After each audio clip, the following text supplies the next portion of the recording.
ассалому алайкум бинандагони гиромӣ, наши ҷанбасии барномаи иттилоотии навидро мустақиман манзури шумо мегардонем. Дар студия Сора Холиқназарова. имрӯз суҳбати телефонии асосгузори сулҳу ваҳдати миллӣ, пешвои миллат, президенти ҷумҳурии Тоҷикистон муҳтарам Эмомалӣ Раҳмон бо президенти Федератсияи Россия муҳтарам Владимир Путин баргузор гардид. дар оғоз сарони ду кишвар ба муносибати 30-солагии истиқрори муносибатҳои дипломатии миёни Тоҷикистон ва Россия ҳамдигарро табрик гуфтанд. президентҳо бо қаноатмандии сатҳи баланди муносибатҳои дуҷонибаро ки бар пояи анъанаҳои нек ва эҳтироми байни ҳамдигарӣ асос ёфтанд таъкид карданд. дар ин зимн ҷонибҳо ҷараёни рушди афзояндаи робитаҳои ду кишварро дар соҳаҳои тиҷоративу иқтисодӣ ва фарҳангиву гуманитарӣ, ҳамчунин сатҳи кунунии ҳамкории Тоҷикистону Россияро дар соҳаи амниятӣ баланд арзёбӣ намуданд.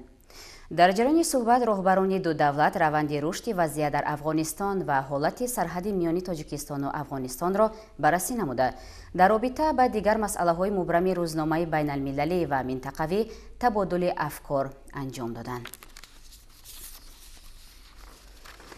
имрӯз миёни асосгузори сулҳу ваҳдати миллӣ, пешвои миллат, президенти ҷумҳурии Тоҷикистон муҳтарам Эмомалӣ Раҳмон ва президенти Федератсияи Россия муҳтарам Владимир Путин ба муносибати 30-юмин солгарди барпо намудани робитаҳои дипломатии ду кишвар мубодилаи барқияҳои табрикӣ ба амал омад. дар барқияи табрикӣ президенти ҷумҳурии Тоҷикистон муҳтарам Эмомалӣ Раҳмон ба унвони президенти Федератсияи Россия муҳтарам Владимир Путин омадааст.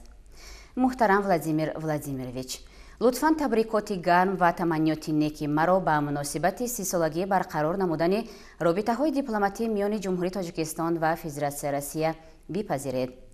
тӯли ин 13 солаи сипаришуда кишварҳои мо дар роҳи рушду таҳкими муносибатҳои дӯстии наздик ва ҳамкориҳои барои ҷонибҳо судманд дар чаҳорчӯби шарикии стратегӣ ба натиҷаҳои назаррас ноил гардиданд.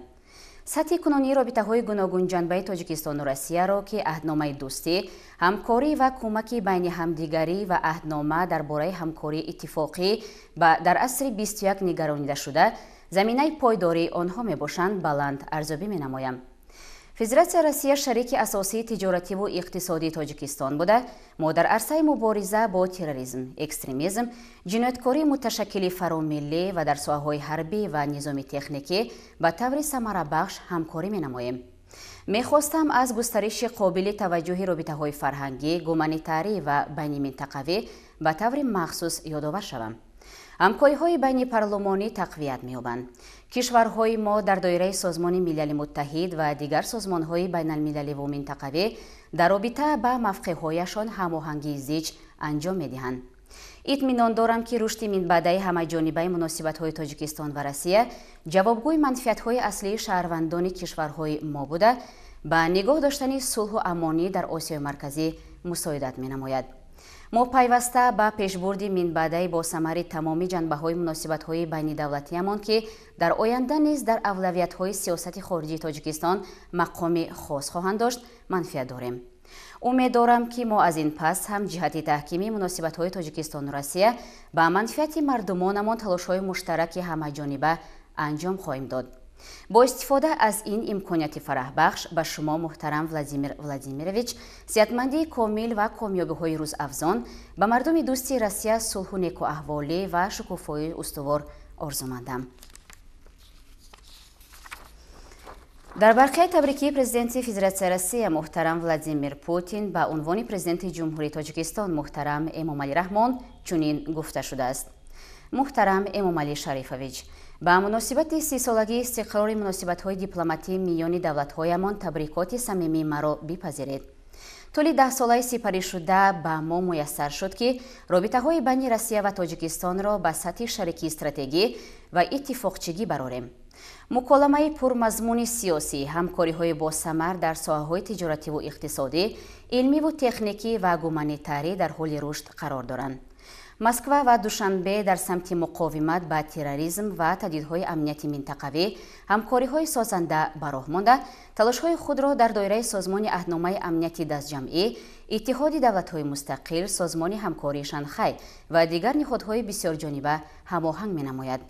бовар дорам ки тавсеяи минбаъдаи тамоми маҷмӯи муносибатҳо байни Россия ва Тоҷикистон ҷавобгӯи манфиатҳои аслии мардумони бо ҳам дӯсти мо буда, дар маҷрои таҳкими сулҳу субот дар Осиёи Марказӣ қарор дорад.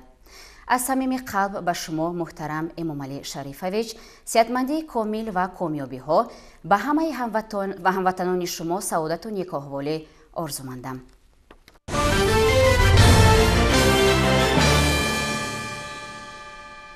امروز در قصر ملت اساسگزار صلح و وحدت ملی، پیشوای ملت، پرزیدنت جمهوری تاجیکستان محترم امامعلی رحمان، نماینده مخصوص اتحاد اروپا اوید به افغانستان جناب توماس نیکلاسون را که با سفر کاری در شهر دوشنبه قرار دارند به حضور پذیرفتند. در ملاقات جانب‌ها پیرامون مناسبت‌های گوناگون جنبه تاجیکستان و اتحاد اروپا ابراز اندیشه نموده، مسائل تامین امنیت منطقوی را از جمله سطح‌های مهم شریکی دانستند. در این ضمن سطح بلند همکاری‌ها در مبارزه علیه خطرها و تهدیدهای امنیتی که به ارزش‌های عمومی بشری خوف جدی را به بار آوردند تاکید گردید.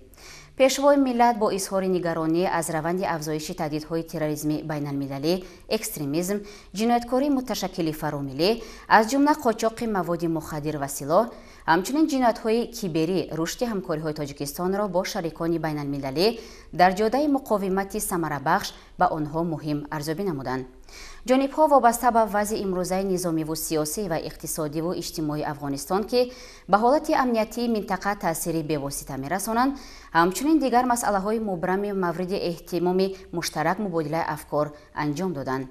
اینچنین سرور دولت تاجیکستان محترم امامعلی رحمان ضرورت هرچه زودتر افزایش دادن حجم کمک‌های بشردوستانه به مردم افغانستان را تاکید کردند و آمادگی تاجیکستان را جهت مساعدت همه‌جانبه برای رسانیدن کمک توسط امکانیت‌های لوجستیکی خود اظهار داشتند.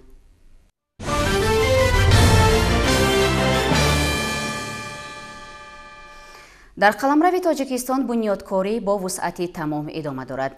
این روند نشانه تطبیق سیاست رهبریت عالی سیاسی کشور بوده، از طرف دیگر رسالت ازلی ملت نیز است. به مانند همه منطقه های جمهوری میان سازندگی ها در ناحیه نورآباد هم بر اعلا به مشاهده می رسد. گزارش در این خصوص. کارهای آبادانی و سازندگی بخشیده به جشن 35 سالگی استقلال دولتی جمهوری تاجیکستان در ناحیه نورآباد با مرام ادامه داشته، ساکنان ناحیه با برگزاری حشرهای دستجمعانه در آبادانی محل سهم خود را می‌گذارند.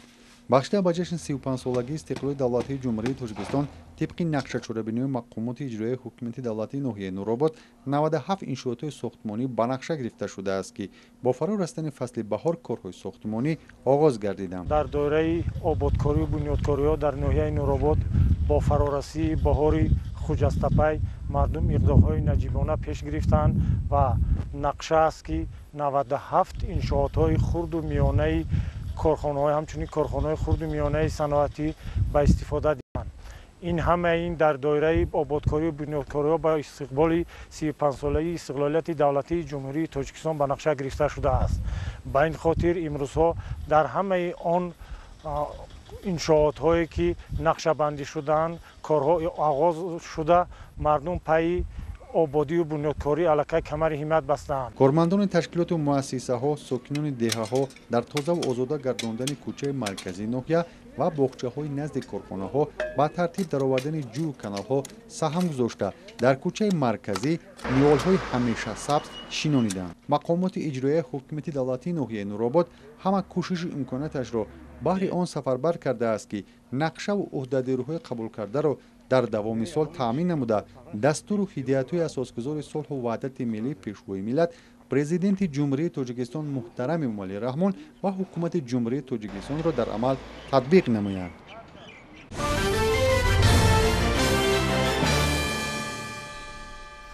یکباره گرم شدن هوا در اول فصل بهار تردد مرد دهقان را برای وسعت بخشیدن به کارهای صحرایی دوچند کرد. در ناحیه میر سید علی همدانی در همه شکل‌های خواجگیداری دهقانان به کشت و پرورش سبزیجات و پخت مشغول می‌باشند. از فعالیت پختکاران کوآپراتیو تجارتی خاکسار همکارانمان گزارش آماده کردند. گزارش در این خصوص.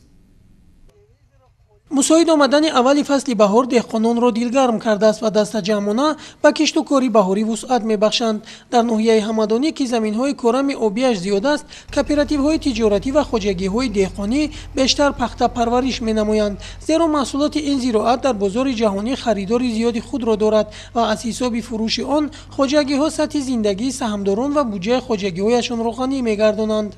خواجگی کوآپراتیو خاکسار در زمینش یک 26 هکتار زمین وابسته کرده شده است. پخته 16 17 هکتار هر سال پخته کاری داریم.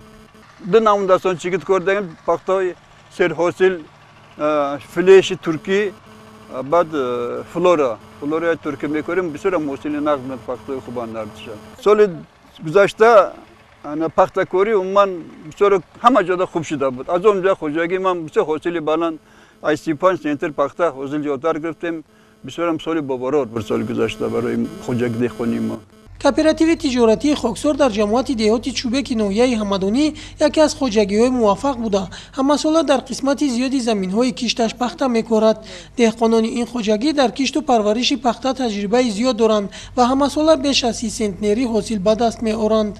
یک بار بلند گردیدن نرخ سوزشواری، نوری‌های مینرالی و زهرخیمیکات‌ها در فعالیت کشاورزان مشکلی ایجاد می‌کند میگوید این دهقان کاردیده. از این رو برای برداشت حاصل فراوان از دیگر واسطه‌ها استفاده می‌نمایند. و همه چی نگاه نکرده امسال باشه سبب باشه نرخ نوای برای دهقان بسیار مشکل سوزشواری، دارو مینرالی نرخ بلند شده اگر ما محصولات همون نرخ سوداگی برای خراجات پوشاندن یکم نورول مینرال پورا استفاده بردن نمیشه. زمین ثمرانک استفاده برده حاصل نکره بلند برداشتن ارگانیک تو که خراجات هم چرا پوشانیم بیشتر آن ارگانیک بعد استفاده بریم. در خوجگی مذکور میدان 1 هکتار باغ بنیاد کردند که سال سیوم است از آن حاصل میگیرند. اینچنین دیگر زراعت‌ها از قبیل گندم، کارتوشک، پیاز و در میدان 50 صد زمین تربوزی بر وقتی کوریدند. در خوجگی چند نمود محصولات کوریدگیم. از آن جمله تربوزی بر وقتی را کش کردیم و کارکر کرده استودیم. نمای پیاز و کارتوشک هم نقض میباشد. در کооپراتیو تجارتی مذکور هر یک پارچه زمین ثمرانک استفاده برده می شود و برای گذراندن کشتی تکراری بعد جمع‌آوری گندم و کارتوشک تخمی زراعت‌ها و سوزشواری ذخیره کرده شده است. شیرین جان سفرزاده، سیف‌الدین اسماعیلوف از ناحیه همدانی برای برنامه نوید.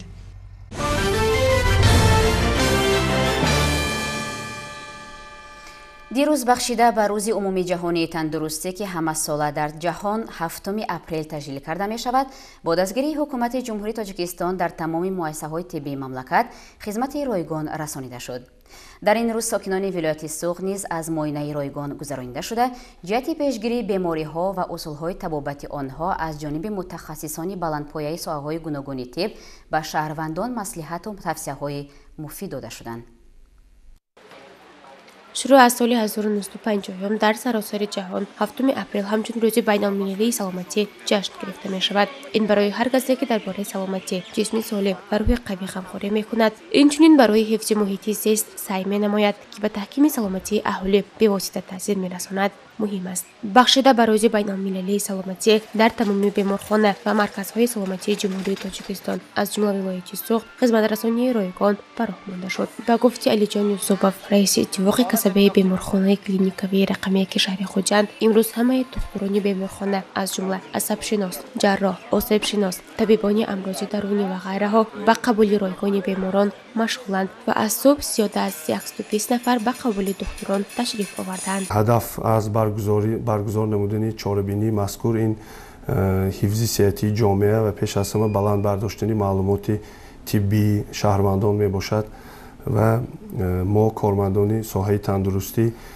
باز در آینده تلاش می نماییم که برای بلند برداشتن حفظ سلامتی جامعه دوچند کوشش نماییم و معلومات نوکی طبی شهروندان را باز بالا برداریم. شهروندان توسط مراجعت به مؤسسه‌های تندرستی مکانی زیست در سطح هر یک شهر و ناحیه می‌توانند با مشورت و تشخیص رایگانی متخصصان صاحب تجربه فرا گرفته شوند. امروز در ولایت سوق 162 بیمارخانه موجود بوده. شماره بنگاه‌های طبی از 116 عدد تا 217 عدد، مرکزهای سلامتی 250 عدد رسیده است و فعالیت طبی خصوصی از جانب 193 مؤسسه عملی کرده می‌شود.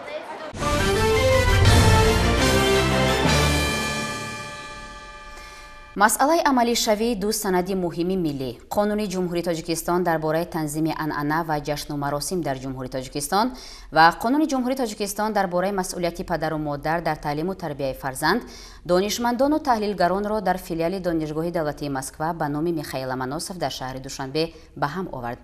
ҷузъиёти бештар дар матлаби навбатии барнома.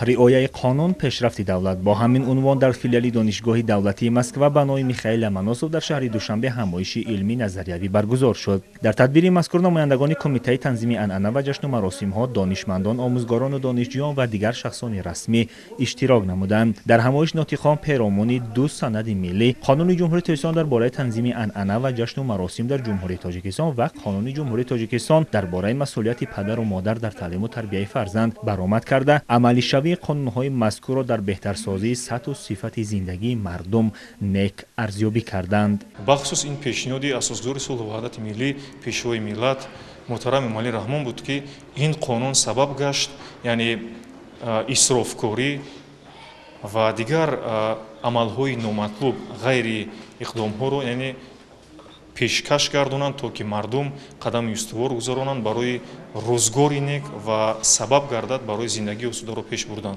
таъкид гардид, ки амалишавии қонуни ҷумҳурии тоҷикистон дар бораи масъулияти падару модар дар таълиму тарбияи фарзанд иқдоми наҷибонаи ҳукумати ҷумҳурии тоҷикистон дар самти тарбияи дурусти ҷавонону наврасон ва бештар намудани масъулияти волидайн нисбат ба фарзандон ба ҳисоб рафта, лоиҳаи он ҳамчун санади меъёри ҳуқуқӣ дар муассисаҳои миёнаву олии кишвар зимни машғулиятҳои алоҳида барои насли наврас омӯзонида мешавад. ҳамчунин таҳияи қонуни ҷумҳурии тоҷикистон дар бораи танзими анъана ва ҷашну маросим дар ҷумҳурии тоҷикистон ва дар бораи масъулияти падару модар дар таълиму тарбияи фарзанд аз ҷониби ҷомеа хуб пазируфта шуда, дар аксар давлатҳо ин таҷриба мавриди омӯзиш қарор дорад.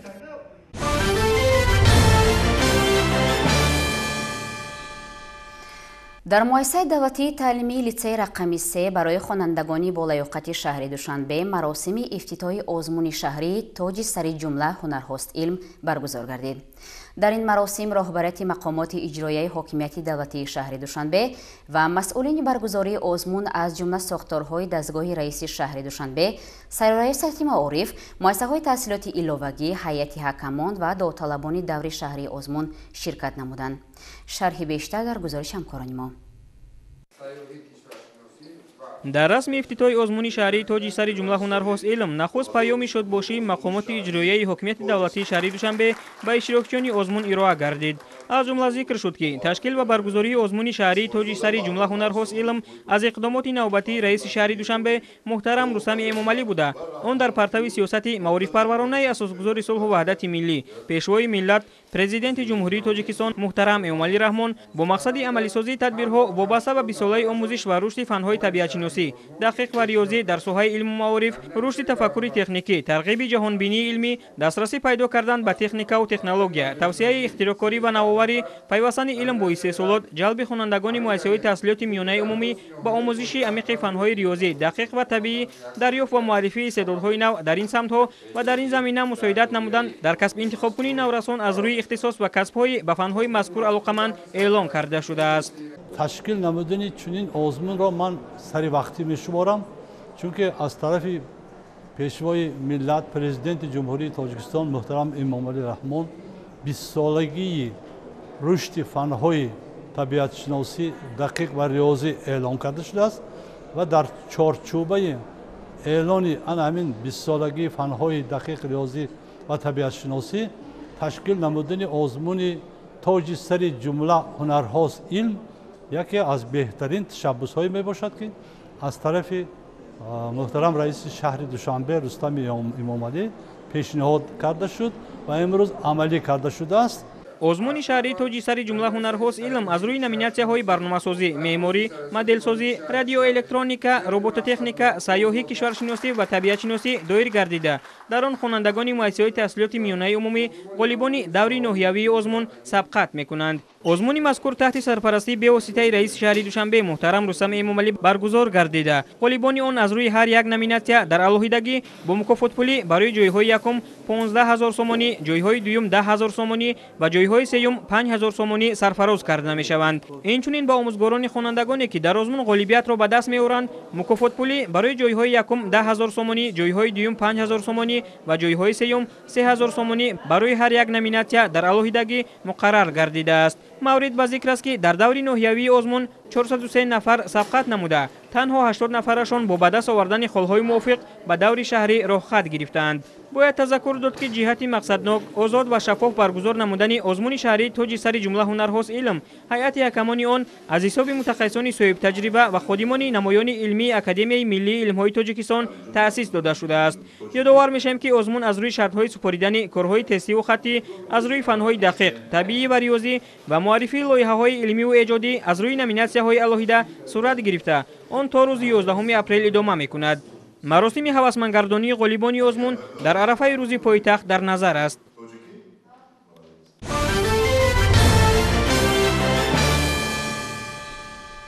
дар муассисаи давлатии марказӣ дарёфт ва рушди истеъдодҳои назди сараёсати маорифи шаҳри Душанбе даври шаҳрии озмуни забондонии ҷаҳондонӣ ифтитоҳ ёфт.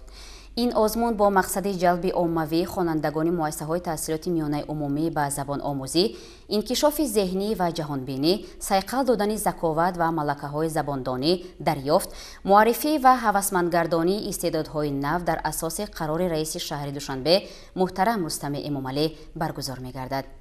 ҳамкоронамон дар ин бора иттилои бештар доранд. озмуни шаҳрии забондонӣ ҷаҳондонӣ байни хонандагони синфҳои 5, 8 ва 9-11 муассисаҳои таҳсилоти миёнаи умумии шаҳри Душанбе ва литсею гимназияҳо вобаста ба фанҳои забони тоҷикӣ, забони русӣ ва забони англисӣ дар ду бахш назариявӣ ва амалӣ аз рӯи шартҳои маҳорати суханварӣ бо 3 забон, эссей бо 3 забон, қироати шеър бо 3 забон, имлои дуруси калима дар матн ва пешниҳоди матни бадеии забони тоҷикӣ бо забонҳои русиву англисӣ гузаронида мешавад.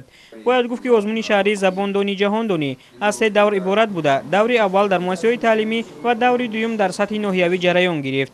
Инак ғолибони даври дуюми озмун дар марҳилаи ниҳоӣ байни ҳам рақобат мекунанд. Маврид ба зикр аст ки даври ноҳиявии озмун дар ноҳияҳои пойтахт аз 3 март то 3 апрели соли 2022 баргузор карда шуда, ғолибон бо тӯҳфаҳои ташкил намудаи кумитаи тадорукот ҳавасманд гардонида шуданд. ин озмунҳо барои бедор намудани завқи хонандагон ба омӯхтани илмҳои хориҷӣ хеле мусоид мебошад, зеро бо омӯхтани забонҳои хориҷӣ мо метавонем фарҳангу тамаддуни тоҷиконро ба ҷаҳониён муаррифӣ созем. озмуни шаҳрии забондонӣ ҷаҳондонӣ таҳти сарпарастии раиси шаҳри Душанбе муҳтарам Рустам Эмомалӣ бо мақсади иҷрои барномаи давлатии такмили таълим ва омӯзиши забонҳои русӣ ва англисӣ дар ҷумҳурии Тоҷикистон барои давраи то соли 2030 ташкил ва гузаронида мешавад. шумораи иштирокчиёни даври ноҳиявии озмуни забондонӣ ҷаҳондонӣ дар умум 584 нафарро ташкил дода, аз ин шумора 164 нафарро хонандагони литсей ва гимназияҳо ва 420 нафарро муҳассилини муассисаҳои таҳсилоти миёнаи умумӣ ташкил доданд. дар даври шаҳрӣ 55 нафар байни ҳам рақобат мекунанд. боиси ифтихор аст ки имрӯз ман дар даври шаҳрии озмуни забондонӣ ҷаҳондонӣ иштирок мекунам. ман дар даври мактаби сазовор ҷои дуюм гаштам, дар даври ноҳиявӣ низ сазовор ҷои дуюм гаштам. ин хел озмунҳо саяи дониши моро баланд мекунанд ва ман мехоҳам ки ин озмунҳо ҳарчи бештар дар кишвари мо баргузор шаванд ва мо наврасон дар ин хел озмунҳо иштирок кунем. ман миннатдории худро мехоҳам ба ташкилкунандагони ин озмун расонам ки онҳо ин гуни озмуни ҷолибро ба мо пешниҳод карданд ва мо кӯдакон наврасон дар он иштирок карда саяи дониши худро баланд мекунем. ман дар даври ноҳиявӣ иштирок карда сазовори ҷои намоён гаштам ва ба даври шаҳрӣ хело тайёрии зиёд дидаам ва мехоҳам дар даври шаҳрӣ низ сазовори ҷои намоён гардам. ман мехоҳам миннатдории худро ба ташкилкунандаҳои ин хел озмунҳо расонам. хотиррасон мешавем ки озмуни шаҳрии забондонӣ ҷаҳондонӣ бо мақсади ҷалби оммавии хонандагони муассисаҳои таҳсилоти миёнаи умумӣ ба забономӯзӣ, инкишофи зеҳнӣ ва ҷаҳонбинӣ, сайқал додани заковат ва малакаҳои забондонӣ дарёфт, муаррифӣ ва ҳавасмандгардонии истеъдодҳои нав дар асоси қарори раиси шаҳри Душанбе муҳтарам Рустам Эмомалӣ баргузор гардида, пас аз 3 рӯз ғолибони даври шаҳрӣ муайян ва бо диплом ва мукофот сарфароз гардонида хоҳанд шуд.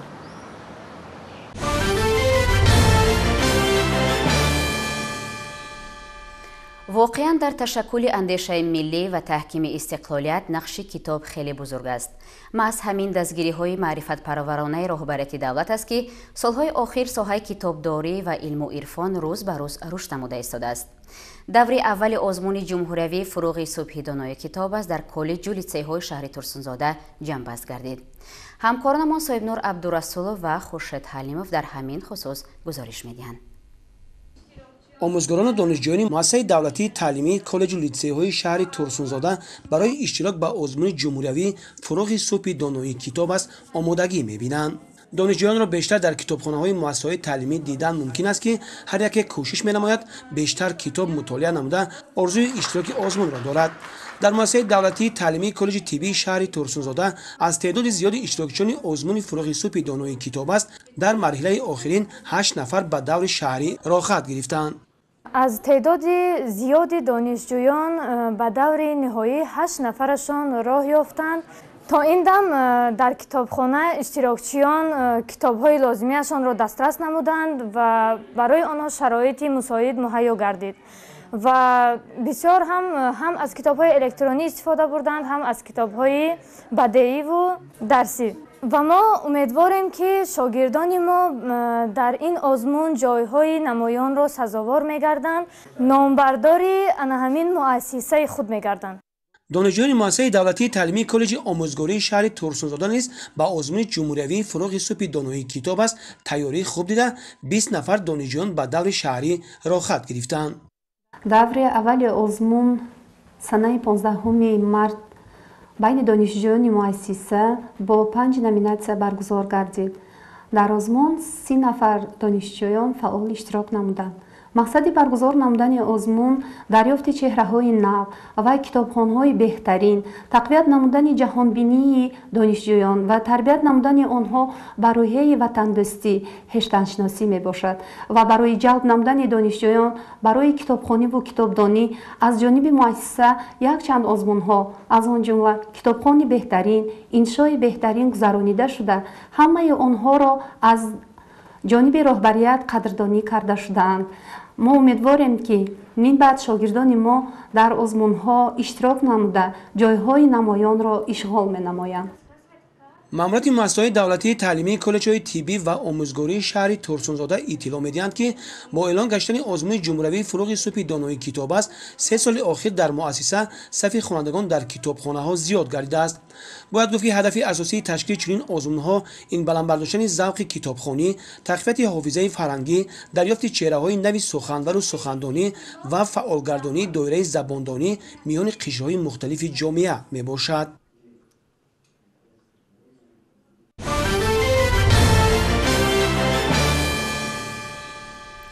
در صحبت ادیب از محفل‌های ادبی کتابخانه ملی تاجیکستان است که وسیله خوبی شناسایی خوانندگان و دانشجویان با شاعران و نویسندگان و اهل ادب به حساب می‌رود.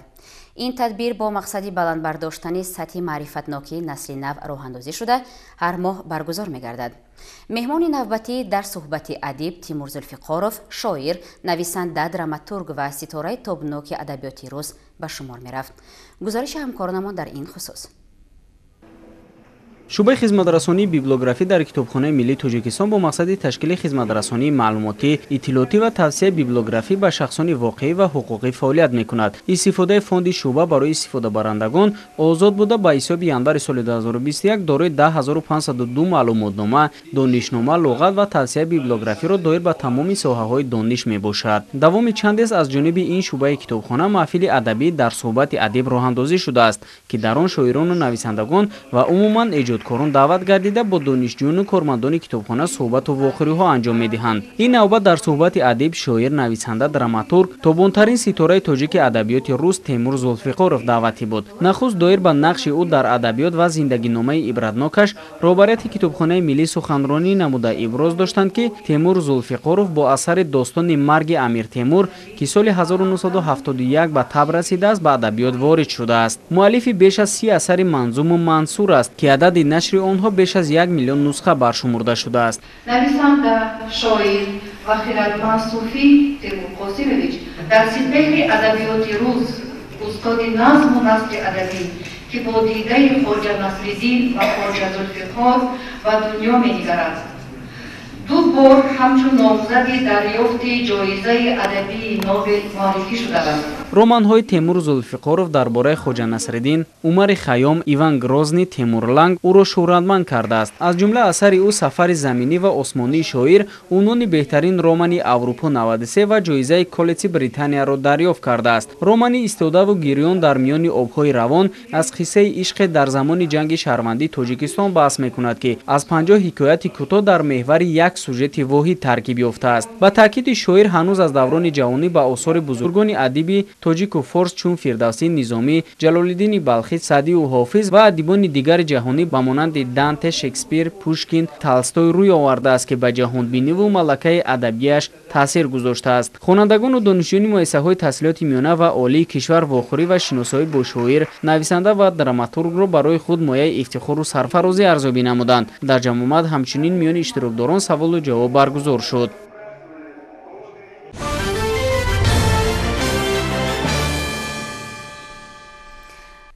дар озумрӣ дар Тоҷикистон меафзояд, ки ин хуб аст. Ин раванд нишондиҳандаи болоравии сатҳи зиндагии мардум низ ҳаст. 1 январи соли 2021 шумораи аҳолии Тоҷикистон 9 миллиону 126 ҳазор нафар аз ҷумла 610 300 нафари аз 60 сола болоро ташкил медод. яъне миллати тоҷик миллати ҷавон мебошад. дар иртибот ба дарозумрӣ ва омилҳои ба он мусоидаткунанда хабарнигорони мо аз вилояти Суғд гузориш омода сохтанд. таваҷҷӯҳ кунед. ноҳияи Ашт дар минтақаи шимоли Тоҷикистон ҷойгир буда на танҳо бо кони намаки санги, балки бо пирони рӯзгордидаву кӯҳансолаш машҳур гаштааст. тибқи маълумоти шӯъбаи ҳифзи иҷтимоӣ дар вилояти Суғд, алҳол дар минтақаи хушбоду ҳаво беш аз 8 нафар сокинони солхӯрда зиндагӣ доранд, ки умри як асрро дидаанд. деҳаи Понғоз яке аз минтақаҳои сераҳолитарини ин ноҳия буда дар ҷамоати хиштхонаи он пиразани 101 сола бо ном Хуршедмоҳ Аҳмадалиева умр ба сар мебарад. ҳусни худододи ӯро ҳатто пирӣ ҳам пинҳон намекунад. Хуршедмоҳ суханро бо дуо оғоз менамояд ва ҳар замон ашкҳояшро пок мекунад.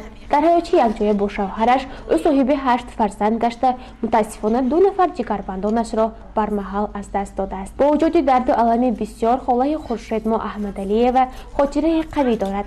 сири дарозумрии худро ӯ пеш аз ҳама доди илоҳӣ меномад, вале иброз медорад, ки маҳз меҳнати пурмашаққат, кори ҷисмонӣ, шустушӯи бо оби сарди кӯҳсор ва истеъмоли хӯроки солиму табиӣ ҷисми ӯро бардаму солим нигоҳ доштааст.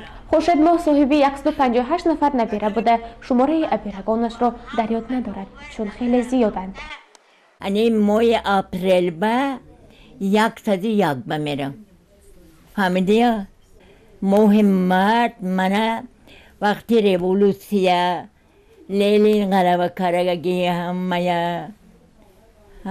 муҳоҷири гирифтсоз душанбе баъд чуни ман 7 синиф мехондам.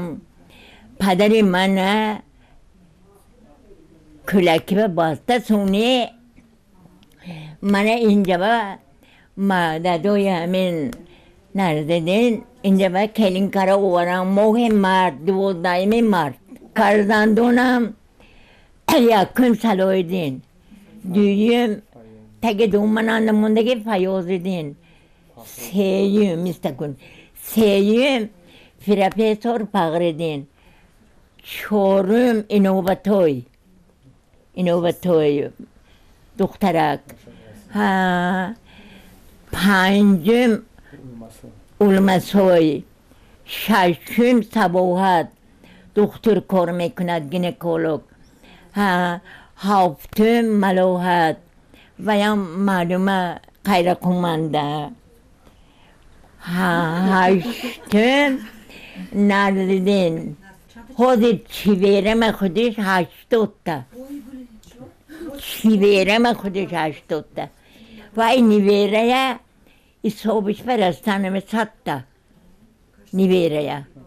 қаҳрамони дигари сюжаи мо бибисоро шералиеваи 104 сола низ дар ҷамоати хиштхонаи ноҳияи Ашт зиндагӣ дорад. ӯ соҳиби 11 фарзанд буда бо амри тақдир 3 нафари онҳоро ба хок супоридааст. алами марги фарзандон ӯро водор сохтааст ки мубориз бошад ва ба мақсадҳои дарозумрии боқимонда ҷигарбандонаш ӯ 3 маротиба қуллаи баландтарини коҳи бобои обро фатҳ кардааст, то умрашон дарозу саломатиашон бардам бошад. шавҳари ин биби нуронӣ соли 1994 дар синни 82 солагӣ вафот кардааст ва ҳоло дар иҳотаи 46 набера, 153 абера ва 60 чабера холаи бибисоро давлати пире мебонад. аз рӯи нақли фарзандонаш ин модари қаҳрамон то бистарии беморӣ гаштанаш худаш сурфа меоросту хӯрокҳои лазиз омода мекард ва ҳамчун зани ҳунарманд дар ҷамоат обрӯю нуфуси хоса пайдо кардааст.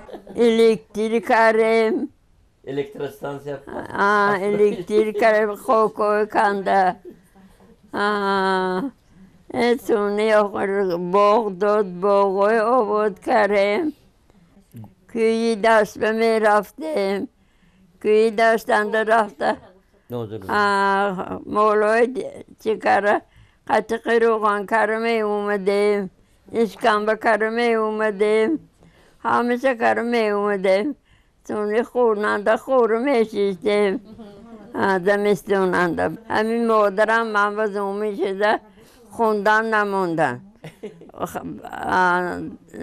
чишун набуд дастиёр набуд моли кол буд наметоистанд каран наметоистанд ҳамин бишуда мана намондан хундан анаку худам ба худам пайрешун ситокам ки ман нахондидакам анаку худам ба худам гуфта шунида месинам. дар ҷамоати устоён тоҷинисо ҳасанова зиндагӣ мекунад. моҳи январ ӯ 100-солагии хешро ҷашн гирифт. ба гуфти холаи тоҷинисо ӯ дар зиндагии як асраи хеш соҳиби 9 фарзанд гашта буд, аммо марги бармаҳали 3 нафар ҷигарбандаш қомати ӯро шикаставу қалбашро пора кардааст. ин зани мардсифат то дами пиронсолӣ подабонӣ намуда фарзандонашро бо меҳнати ҳалол ба воя расонидааст. дар вақтҳои холигӣ бошад бо дархости дӯстону ҳамсояҳо ӯ чеварӣ намуда кӯрпаву болид ва либосҳои шинану зебо медӯхт. лек ҳоло дар бистари беморӣ асту бо меҳрубонию парвариш 300 нафар набераву абера ва чабераҳояш давлати пирӣ меронад. гов меҷӯшидам гов суни додем ва мурғи колхоза пойдам мурға як 5 сол пойдем суни چی دادن گوسفند پا گفتن گوسفند پایدیم گوسفند دادن بوز دادن قوری بوز پایدیم همین کوچکی قدیم این بچه های شخ کردم اسم اومده چون خستن نمیتوستگی شدم دخترم همین افول دادوی آچمام نه همش مردگی دادر خواهرم هم نه همین بچه هم طبق تحقیقات علمی سن میانه در تاجیکستان 73 سال است. در ناحیه اشت باشد فرزندان 80 ساله هنوز هم آمده از مادر 100 ساله خویش مصلحت میپرسند و با دعای نیکیشان زندگی خوشحالانه دارند.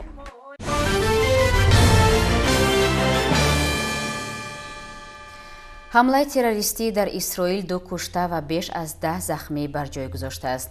дар ҷумҳурии мардумии чин дубора нишондоди рекорди сирояти